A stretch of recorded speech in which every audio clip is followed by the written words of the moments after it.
Anytime somebody says something nice about you, you're happy. It doesn't really matter what they're saying as long as they're not saying he's a schmuck, which happens, if you're an actor, mostly in your career, you hear no, You'll audition for 100 things and you'll get 2, which means you had 98 no's. You have a lot of people for most of your life telling you you weren't adequate, or you weren't right, or you weren't the one. Where'd you like to go? Once a week, people get run over on the road there. Because there's no crosswalks, no sidewalks. And they drive like crazy. They do. Yeah. Wow. But it's really pretty. It's lovely there. Yeah. And the food, how was the food? Great, isn't it great? Yes. And the people are very friendly, very nice. Very nice. Yes, I've had... in Florida, but... Right. Who'd you get your looks from? Your stunning face. I mean, Thank you. I look just like my mommy. Really? Yeah. And what does she do? Nothing now. She's she's retired. She's in her 50s. But she had a bunch of just odd jobs Cool. when I was growing up. Is she blown away by this?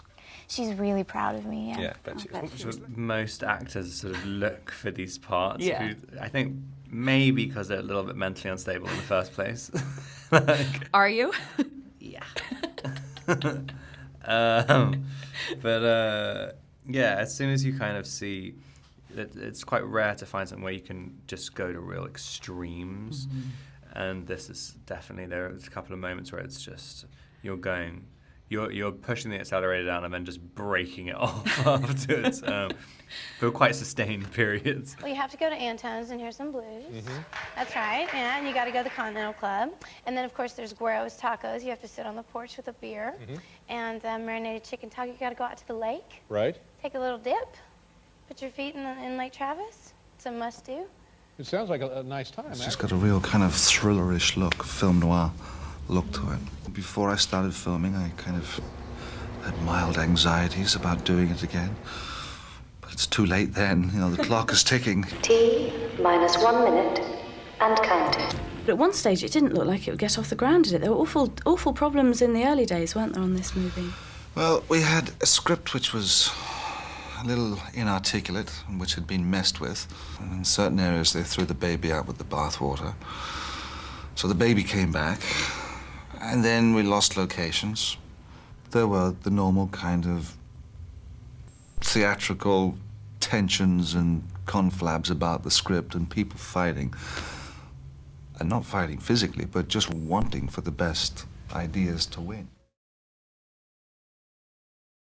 Yeah, yeah. I mean, we were on a platform, and we were also like on a cliff, which gave the illusion of being in a tree, like really like up at the top of the tree, even though we weren't. And there was like a couple days of being on a harness attached to Rob. It was really cool that we didn't have to be on a green screen. I mean, most of this, you read the script and you're like, oh, okay, effects movie, green screen movie, but we didn't have the money to do that. We really pulled it off in person, so. Because I loved its kind of liberal approach to an education, and I loved the sense of community that there is there and the anonymity that I have over in the States. I just think it has just such a great atmosphere. I don't know, I really love it. It feels like home. You'd think that Robin Hood was going to be the one, you know?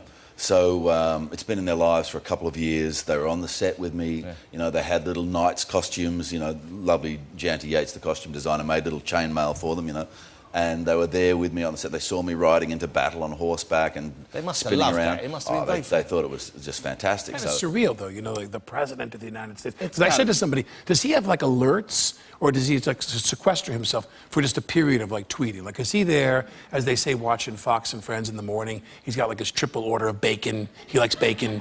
Apparently, he eats like a lot of bacon. He loves bacon. And apparently, he loves bacon. He likes like lots of bacon.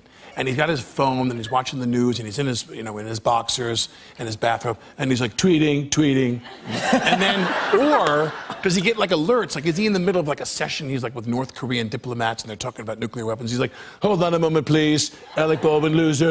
Alec Baldwin has a new movie out. A friend of mine entered me into a competition when I was 13. And from there, I made sure I finished school. And then my first trip overseas was to Japan. I love Asia. It's amazing. Yeah. And I had my 18th birthday there. So. And you said, I like this. We have a clip here. I want to make sure we get to this because I've seen the promos for this movie, The Grudge, and they're really scary. And it looks like there's a lot of sort of innovative, cool ways that this movie is scary. It is, and you know what's really amazing is most times you see trailers, it gives away the whole movie. But we can barely show anything on television from this movie. So it's actually even better than the trailers, which I think is rare. Okay, well, let's see. What does this clip tell us? What do we need to know? This is when my character first comes to the house where the curse is, and this is the first time she starts to realize that something is not right here. Something is not as it seems. All right. The Grudge. Let's take a look. So it started to become false. It started to become like this action-packed, you know, it's like a can of soup, you know, you just market it and send it out there. I'm not in any way trying to say that it's a bad show, but I'm just saying that I think after a while it becomes like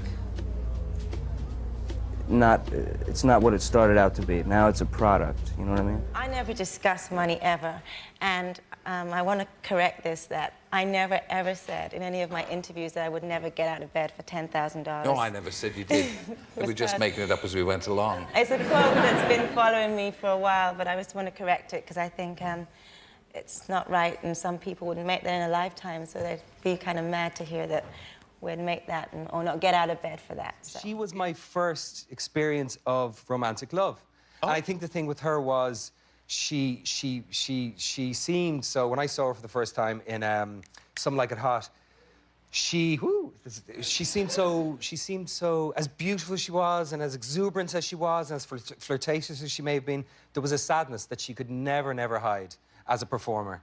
And honestly, at 8 or 9 even, I didn't know it. I wouldn't have put it in those pretentious words, perhaps. Right. But I think at 8 or 9, I felt it. Who was your poster? Meanwhile, I'm in a meeting with my wife. She barges in the meeting and goes, I need to talk to you right now. Drags me outside and goes, why is Kim Kardashian and Kanye West coming here at dinner time?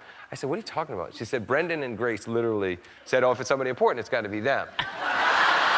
So I'm like, it's not them. It's not them. She was like, Mummy, you're fine. And then she was like, Mummy, I'll kiss it better. And then she was like, right, story time. So, and it's so hard to get her to go to bed. I just thought, I'm just going to go with this. So I was reading her stories with a broken toe, sort of half crying, but trying to get her to go to sleep. And she did. And then I went to urgent care, which is a great thing here that you have in the theater. She's coming to the theater with me, especially on matinees days.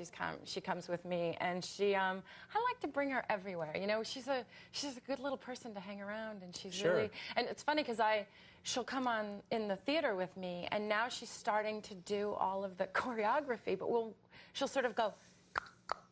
And she thinks that's snapping. Right. And so they're snapping. She'll do the choreography, and I won't know where she's gotten it from. And then she'll just sort of do these little, you know, and she can actually sit through Act 2, which is shorter than Act 1. Right.